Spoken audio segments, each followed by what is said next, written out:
Hi, everybody. Welcome to English Digest. I'm Tom. I'm Stephanie. It's our science unit for the month of March, and today we're talking about something called survivorship bias.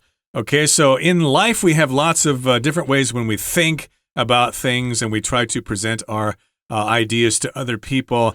And there are all sorts of biases and fallacies that creep up into our discourse, into what we're saying. And today we're going to focus specifically on this thing called survivorship bias. Okay, it's when you look at something and when you perceive it a certain way, then you make conclusions about it, but those conclusions might be premature or incorrect. Well, you're kind of missing some of the cases of what you're looking at. You might only be looking at the successful cases of a situation and not seeing the cases that failed or the problems.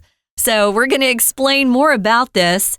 I hadn't heard of this particular, I guess, phenomenon, survivorship bias, but once you listen to it, you'll understand that all of us have been exposed to this sort of bias. We're going to listen to the article and then we'll be right back. Have you ever heard someone say, air conditioners used to be so much more durable? Or, my grandpa smoked a pack of cigarettes every day and lived to 98, so smoking can't be that bad. While these statements might sound convincing at first, they're classic examples of a sneaky thinking trap called survivorship bias. Let's explore this intriguing concept and learn how to outsmart it. Survivorship bias is a cognitive error that occurs when we focus only on successful examples from a given group while ignoring those that didn't succeed. A classic example comes from World War II, when the U.S. Air Force analyzed returning bombers to identify areas that needed extra armor. They noticed certain parts like the wings and fuselage were heavily damaged and planned to reinforce them. However, statistician Abraham Wald pointed out that they were only considering planes that returned safely. In reality, these areas could withstand damage, whereas planes hit in critical areas like the engines or tail were shot down. Thanks to Wald's insight, they ended up making better decisions that saved lives. Survivorship bias can lead to several problematic consequences in our decision-making. First, it can promote overly optimistic thinking. When we only focus on success stories, we might assume that achieving similar outcomes is easier than it truly is. Additionally, we miss out on crucial information from the non-survivors, such as businesses that failed despite favorable conditions or hardworking founders. Finally, we might confuse correlation with causation. Just because successful people share a trait doesn't mean that trait caused their success. It's like thinking you'll become a millionaire just because you dropped out of college like Mark Zuckerberg. Okay, it's time for us to talk about the contents of our lesson for today. It's a trap, okay? If you get trapped by something, that means you were fooled by something. Of course, we try to trap animals sometimes if you're hunting or whatever. That's actually kind of cruel to do that, but you might have a rat trap in your house if you want to get rid of the rats. And this is a hidden trap. You might make yourself look ridiculous or silly if you do this, if you use this bias and you try to argue a point and then somebody points it out to you. And then you realize, oh, I guess my thinking is flawed. I did not consider other things. Yeah, you're missing out on some of the less successful cases of a situation. So we're going to explore this for the next couple of days. It's interesting. So here's the question our author came up with. Have you ever heard someone say, air conditioners used to be so much more durable? Oh, I remember growing up. Wow, our air conditioner was much more durable. It didn't break all the time like ours do today. So if you're durable, you are very hardy. You don't break down all the time. You're able to make it through bad weather and good weather. If somebody has durable health, I have a friend who never gets sick. Oh, no. I'm very jealous. It's a woman, and I've never seen her sick, and I think, oh, that's so unfair. Her husband gets sick all the time. So, but some people just have more durable health, durable bodies. You can have durable appliances in your home. Maybe you've got a very durable refrigerator. Mine's not very durable, I must say. But things that don't break down easily are considered to be durable. They're long-lasting. Right. An example would be clothes that you buy from a reputable store like Uniqlo. I'm not giving an advertisement for them, but I understand that their clothing is very durable. It will last a long time. It will probably last longer than fast fashion. If you buy clothes like that in a night market or something, they're probably going to fall apart in a month or two. But other stores have more durable clothing. They'll be more expensive, but you can wear them for many years. And there's another one. Maybe someone said, my grandpa smoked a pack of cigarettes every day and lived to 98, so smoking can't be that bad. I've heard this before. People mentioned that, yeah, I know my grandfather, he used to smoke a pack of cigarettes every day, and he lived a long time. He never got lung cancer or anything, so I guess smoking is okay. Don't worry about it. Yeah, everyone has stories. They're just little stories. That's all they are. It's not complete data. You need a lot of data from different people and have a lot of different stories. But when you have stories like that, I can turn around and give the opposite story. My dad used to work with a judge and in the courtroom, and the judge never smoked a cigarette in his whole life.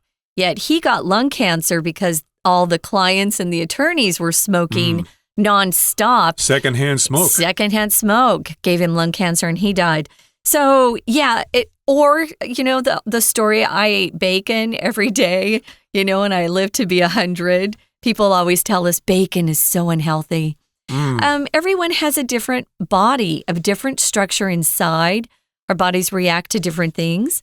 So you can't just say, just because your grandpa smoked a pack of cigarettes every day and lived to 98, that everyone can do that. It's just one example. So these are statements that might sound convincing at first.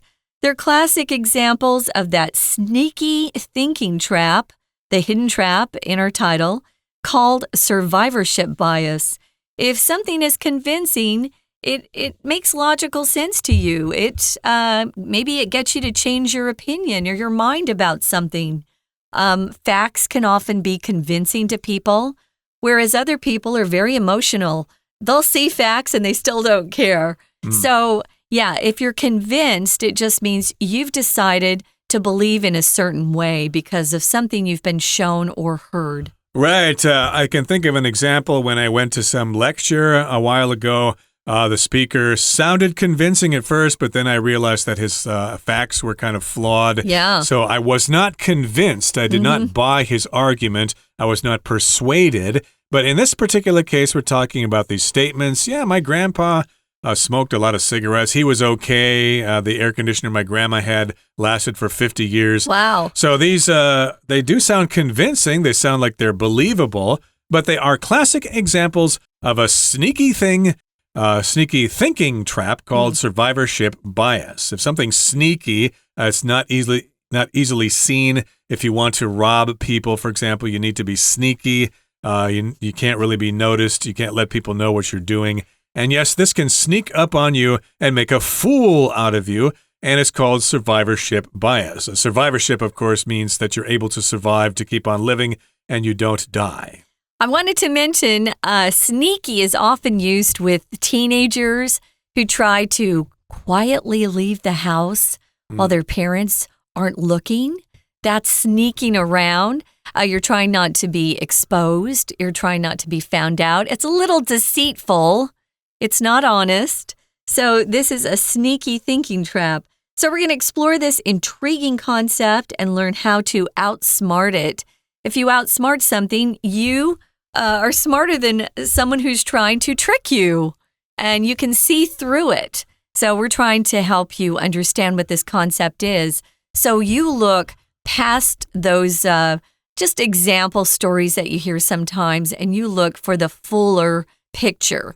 So let's move on to paragraph 2. Okay, here in the second paragraph it says, survivorship bias is a cognitive error that occurs when we focus only on successful examples from a given group while ignoring those who didn't succeed. Now, if something's cognitive, it basically has to do with thinking, how you process information, how you acquire knowledge. So it's a cognitive error. Basically, it's an error or a fallacy in your thinking. It's flawed. It's not perfect. And this happens when we focus only on those examples, basically sometimes examples that we want to believe, and then we ignore the other ones. So yes, indeed, we probably don't realize that, my grandpa smoked cigarettes all his life and did not die of cancer, but there are 50 other people in my neighborhood who smoked cigarettes and did die of emphysema or cancer or heart disease or whatever. Sure.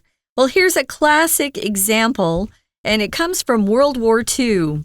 This is when the U.S. Air Force, that's the part of the military that flies in planes, they analyzed returning bombers to identify areas that needed extra armor. The bomber they're referring to here are the planes that have bombs loaded onto them. And then as the pilots fly the bombers, the airplanes, they can let those bombs drop onto different areas and blow things up with the horrible parts of war. Well, when these bombers came back, the Air Force noticed that certain parts, like the wings and the fuselage is that long, like hot dog shaped part of the plane. Mm-hmm. That's the fuselage. When they saw that the airplanes returned, they noticed that things like the wings and the fuselage were heavily damaged.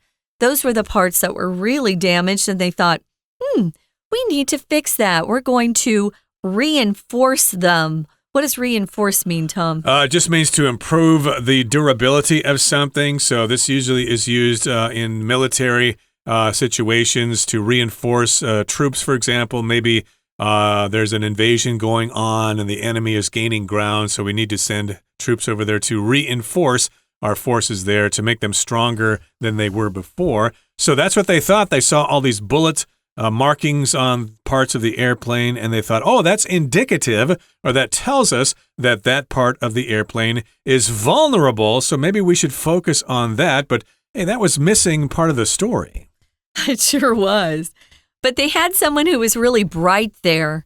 Now, a statistician is someone who works with figures and data and then makes conclusions that come from the data.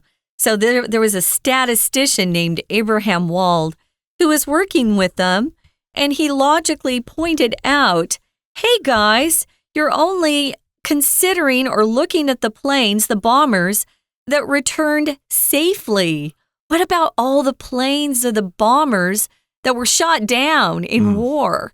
We never get to see them because they're in enemy territory, right? If you're shot down while you're trying to bomb the enemy, your plane is lost forever. And so is the pilot, of course. So in reality, these areas could withstand damage, whereas planes hit in critical areas, for example, the engines or the tail. If the tail's damaged, it's very hard for a plane to stay in the air. If they're hit in critical areas, they don't make it at all. There's no way for those injured planes, you could call them, to return home. They actually fall to the ground.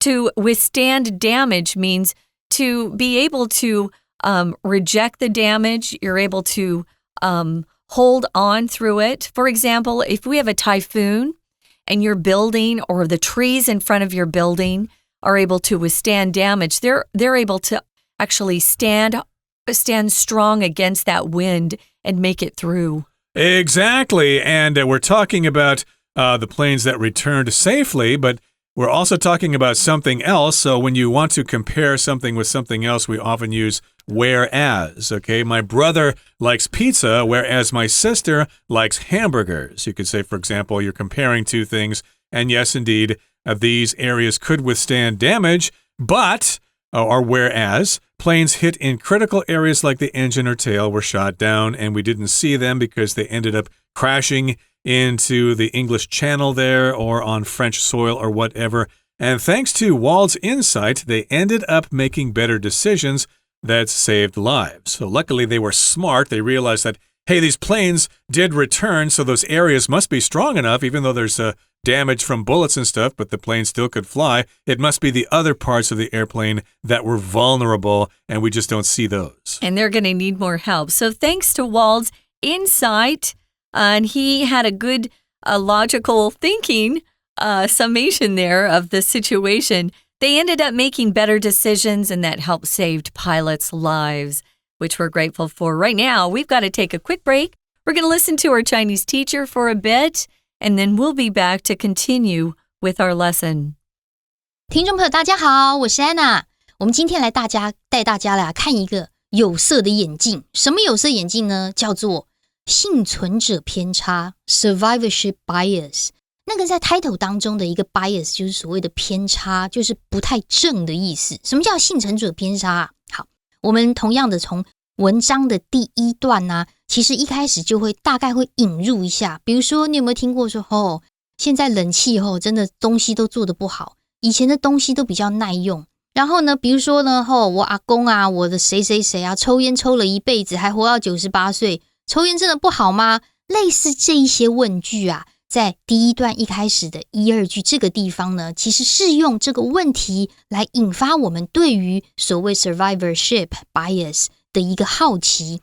但是其实这两个问题真的是一个非常经典的例子，我们常常都会听到现在东西都不耐用，对不对？所以在第一段第2句，其实那个 classic example 是句子整个的关键。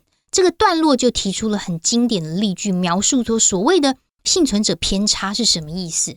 当然 classic 这个字是比较经典具有代表性的，如果这个形容词加上 al classic 后则有古典的意思，例如古典音乐叫做 classical music。 好，那这时候呢，我们就掉入一个这种 thinking trap， 非常的 sneaky。 对，这些问题好像真的是没错，可是它其实是一个不对的一种想法。接着我们来到第1句，第2段的第1句，现在真的要开始说明 survivor bias 到底是什么东西。基本上它是一个 cognitive error， 它就是一个认知的错误。不过这一句我们要特别注意，其实讲到这边句子几乎就结束了。怎么说呢？因为 error 后面的 that 一直到句尾很长，这边我们左右挂号起来，它是限定用法关系子句。到底什么样的认知错误呢？ That occurs， 它就是会发生的一种认知错误。什么时候？ When， 当我们focus 只有在一些成功的例子，然后从一个特定的 given group， why 有特别抓出来，在这里是 when 的意思。而同时间我们在专注这些成功例子的时候，同时又 ignoring， 其实它是连接词保留的分词构句，我们要特别强调。而同时我们却忽略了 while we ignore， 我们却忽略了那些哪些呢？ Those 这个字就指涉的是前面的这一些成功的例子。好，所以这些成功的例子怎样呢？ That 到句尾可以左右挂号，我们却忽略了那一些 didn't succeed 并没有成功的那一群。好，所以这里的 those 其实是代替从前面句子当中的 group 这一个字。那在这里我们却看到的是，如果我们忽略没有成功的例子，我们只看成功的例子，这就是一种偏差。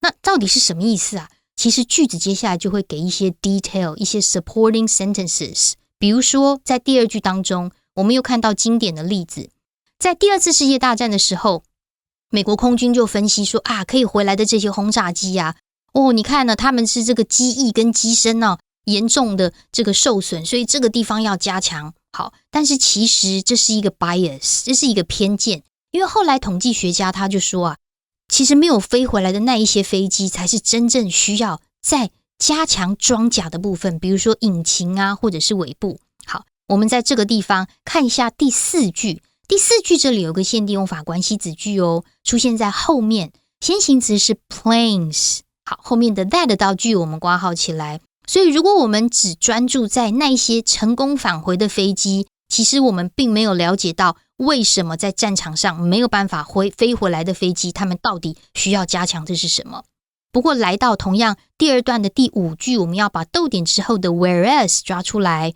whereas 它是个连接词，就是然而，有点 while 表示对比、相反、相对的意思。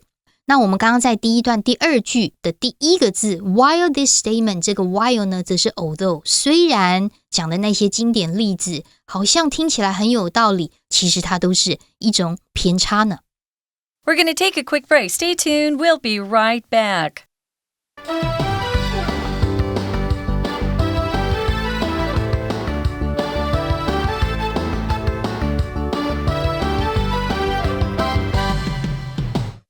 Okay, so what's so bad about survivorship bias? What's the big deal? Well, survivorship bias can lead to several problematic consequences in our decision making. Okay, so every day we need to make decisions, we need to interact with people and negotiate and make some deals and stuff like that. So yes, indeed, it could be problematic or it could be a problematic consequence if we are victims of survivorship bias, if we look at only the surface of things and we don't look at the whole picture.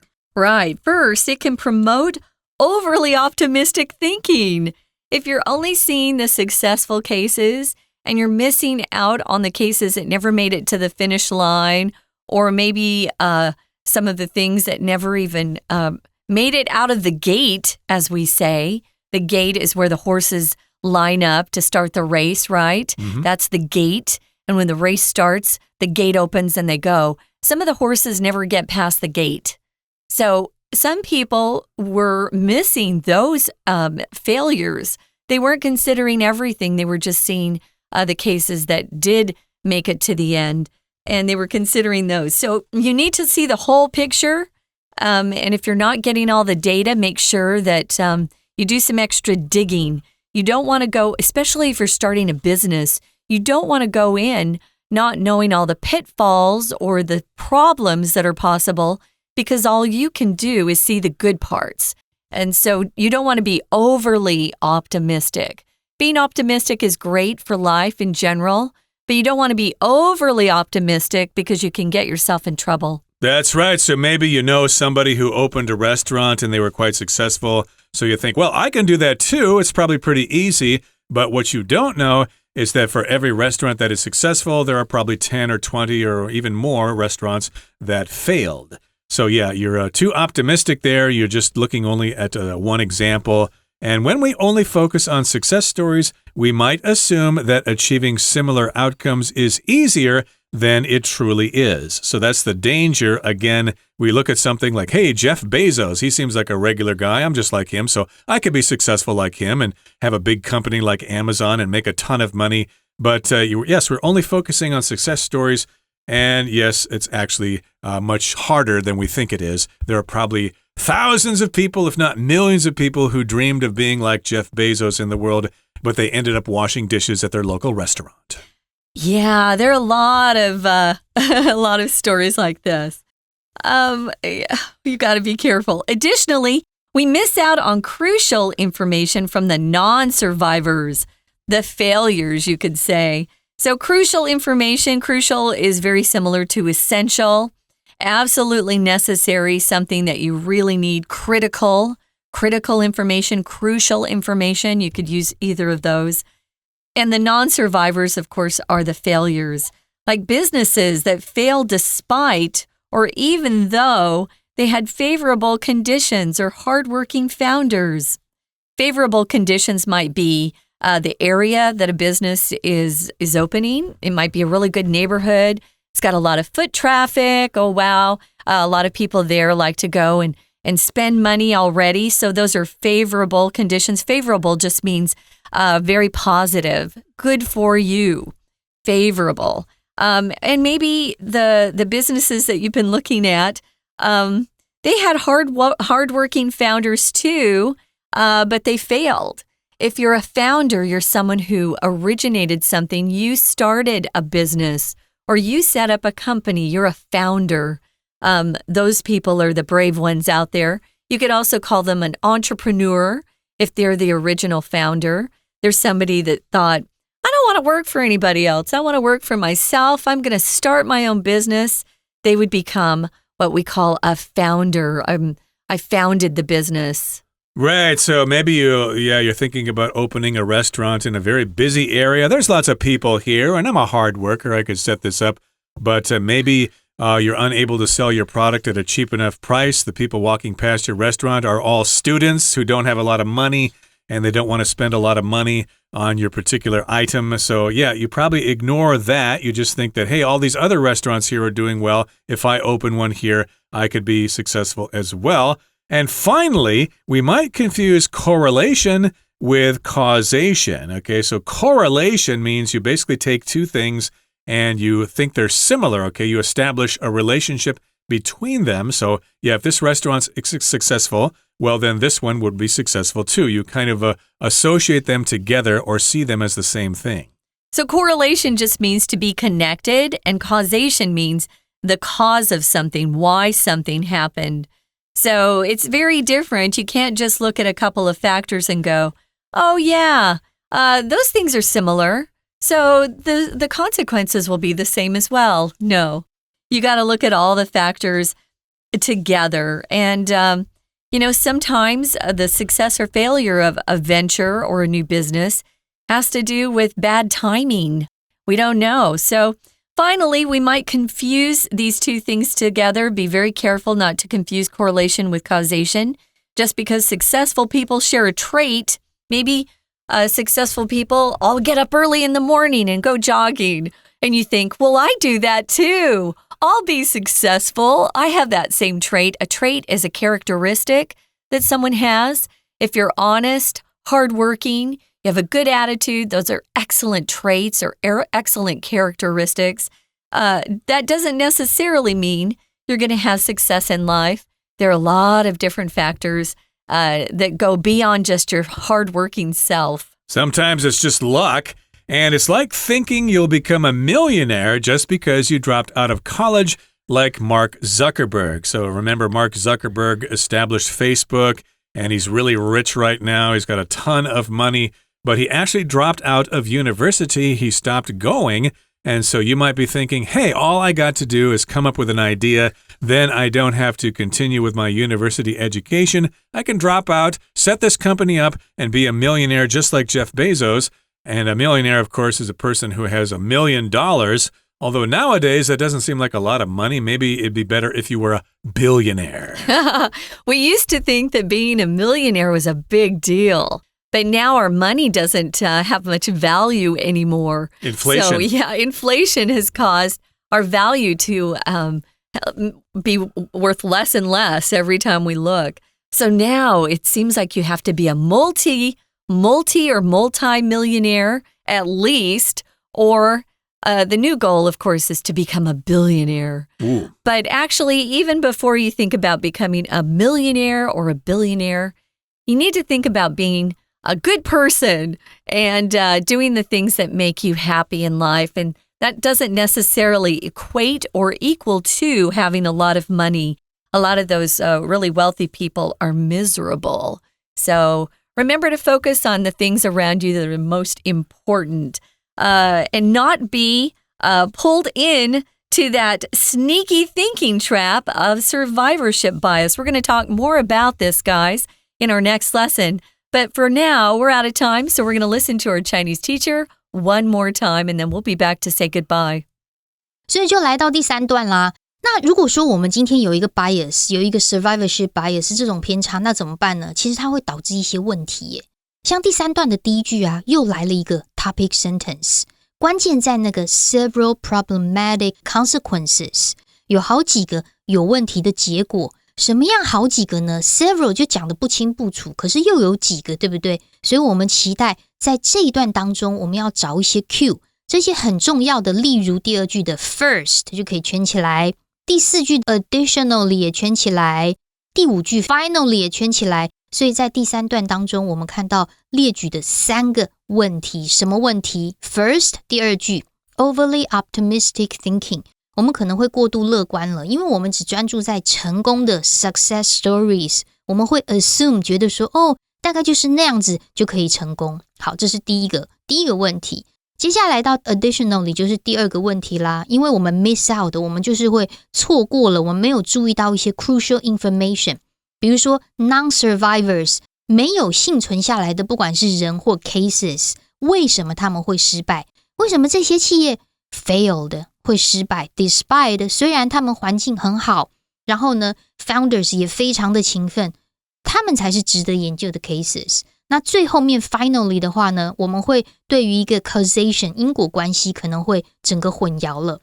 首先它是一个句型 just because 加上一个句子 doesn't mean that 另外一个句子，就只因为成功的人告诉我们他有一个特质 doesn't mean that 也不表示说这个特质就导致他们成功啊。所以下一次当我们在思考事情的时候，我们必须要考虑到或者是思考到自己可能会有一个 survivorship bias。不过我们明天还会谈更多哦。我是安娜，我们明天见。That's it for today, guys. Thanks for joining us. We hope you'll join us for our next program on the hidden trap of survivorship bias. And until you join us for our next program, we hope you'll check out our Facebook page and our YouTube channel and learn some more English that will make your life even more exciting and fun and successful. For English Digest, I'm Stephanie. And I'm Tom. Goodbye. Bye.